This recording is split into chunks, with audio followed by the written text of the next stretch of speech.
जो नेपाल पानी छोड़ता है उसको डाइवर्ट करके जहाँ सुखाड़ होता है बिहार में वहाँ तक नहर के जरिए पानी को पहुँचाया जा सकता है। लेकिन ऐसा सरकार भी ध्यान नहीं देती है और प्रशासन कहीं ना कहीं जो है वह लापरवाही करती है। वह धान को बेचा जाता है, कैसे बिकेगा? 12 रुपये किलो। पैक्स वाले 19 रुपया समथिंग लेता है, लेकिन किसान से न लेकर के किसी व्यापारी से या किसी बनिए से ले लेते हैं, जिसकी वजह से किसान को जो पैसा मिलना चाहिए था, सरकार का जो मूल्य निर्धारित है 19 रुपया समथिंग है, कुछ पैसा है, वह नहीं मिल पाता है।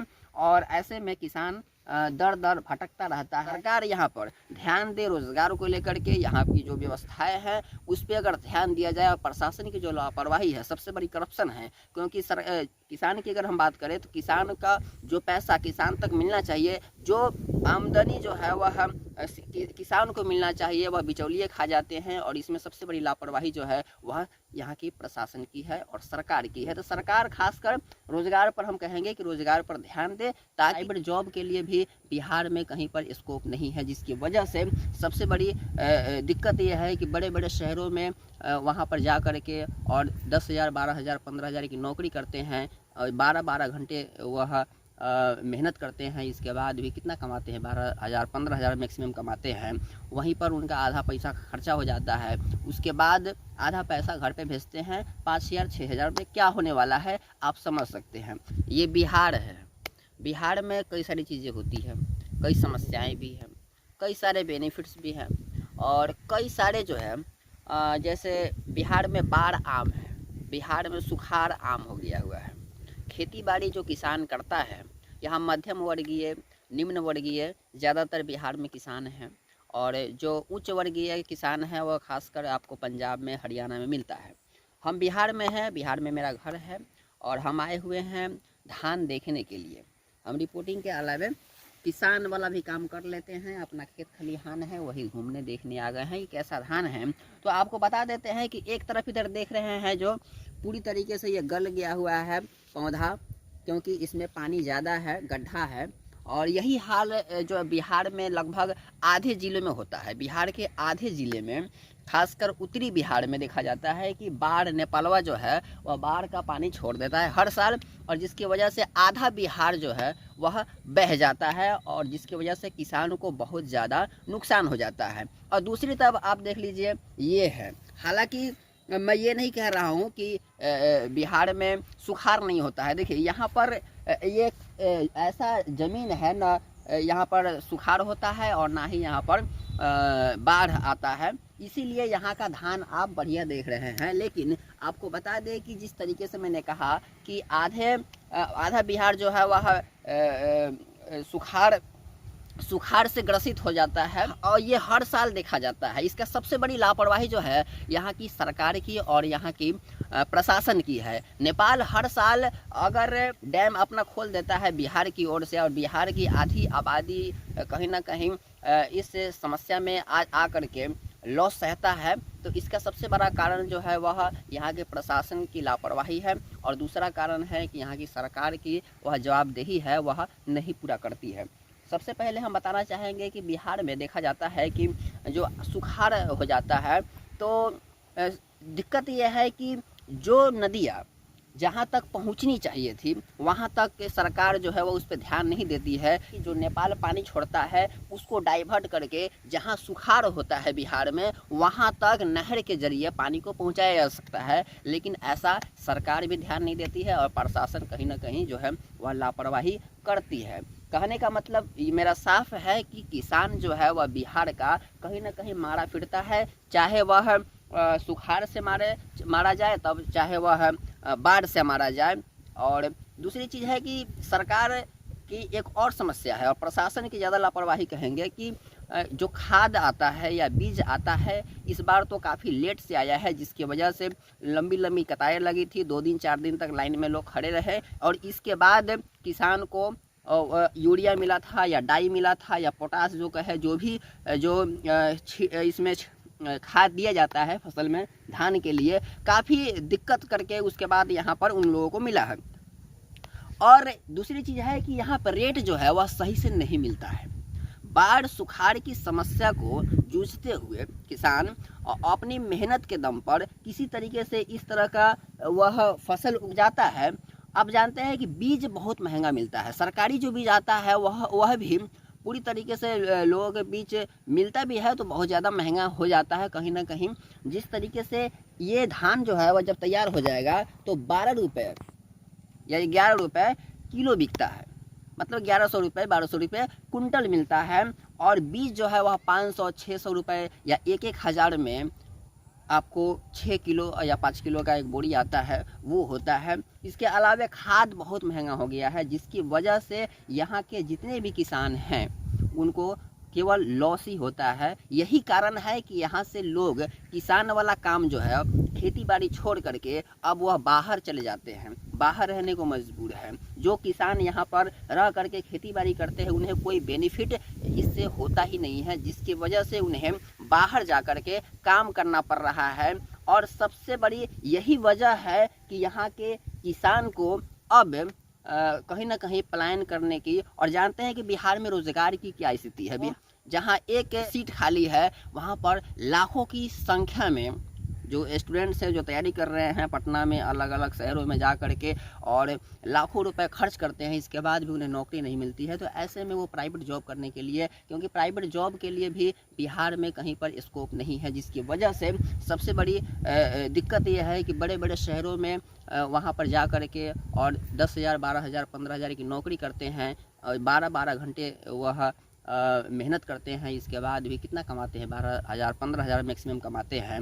वहीं पर उनका आधा पैसा खर्चा हो जाता है, उसके बाद आधा पैसा घर पे भेजते हैं। 5,000 6,000 रुपये क्या होने वाला है आप समझ सकते हैं। बाकी मैं आपको बता दूं ये समस्या थी, बिहार के बारे में हम बात कर रहे थे। लेकिन एक चीज़ और हम बताएंगे कि यहाँ का जो पर्यावरण है, शहर की ओर बात करें तो शहर में पॉल्यूशन और शोरगुल के अलावे वहाँ पर रोज़गार तो है, रोज़गार भी बढ़िया है, वहाँ पर व्यवस्थाएं भी बढ़िया है, लेकिन वो चीज़ यहाँ पर नहीं है। वो चीज़ अगर यहाँ पर हो जाए तो आप देख सकते हैं कि जिस तरीके से यहाँ का पर्यावरण है, यहाँ का वातावरण है, यहाँ का शुद्ध एयर है, इस सब की अगर बात करें तो ये चीज़ वहाँ पर नहीं है। वहाँ पर पार्क में जा कर के ये चीज़ का अनुभव हमें मिलता है, लेकिन उस तरीके का भी एयर नहीं है, क्योंकि वहाँ पॉल्यूशन लेवल जो है वह बहुत ज़्यादा हाई होता है।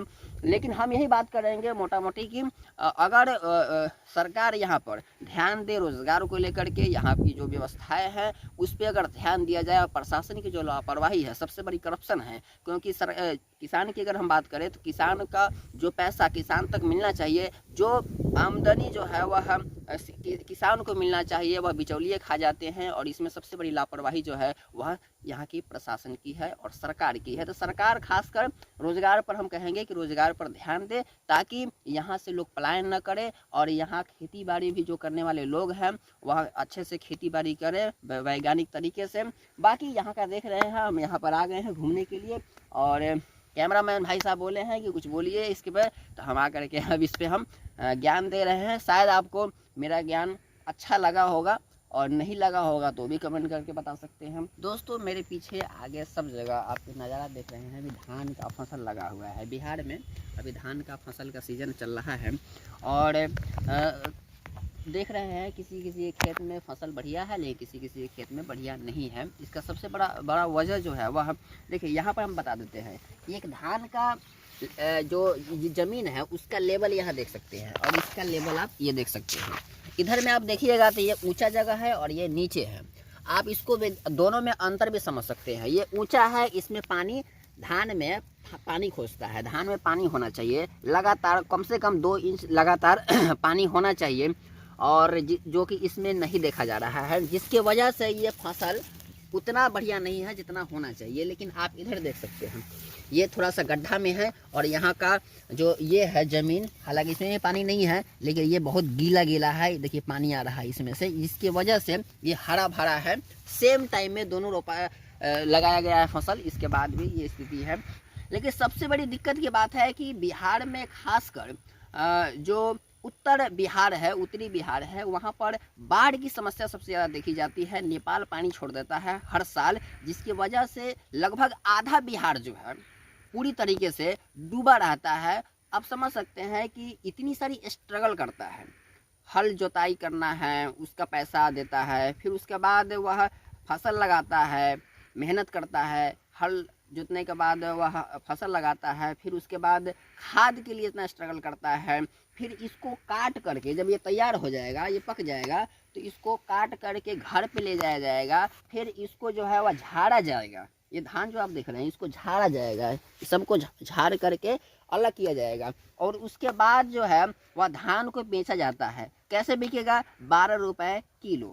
पैक्स वाले 19 रुपया समथिंग लेता है, लेकिन पैक्स वाले कहीं ना कहीं हमेशा देखा जाता है कि किसान से न लेकर के किसी व्यापारी से या किसी बनिए से ले लेते हैं, जिसकी वजह से किसान को जो पैसा मिलना चाहिए था, सरकार का जो मूल्य निर्धारित है 19 रुपया समथिंग है, कुछ पैसा है, और वह नहीं मिल पाता है, और ऐसे में किसान दर दर भटकता रहता है। इसके बाद भी 11 रुपये 12 रुपये उनको बेचना पड़ता है। ये समस्या बहुत बड़ी है, और सबसे बड़ी समस्या ये है कि प्रशासन जो है उन लोगों के खिलाफ कार्रवाई नहीं करती है।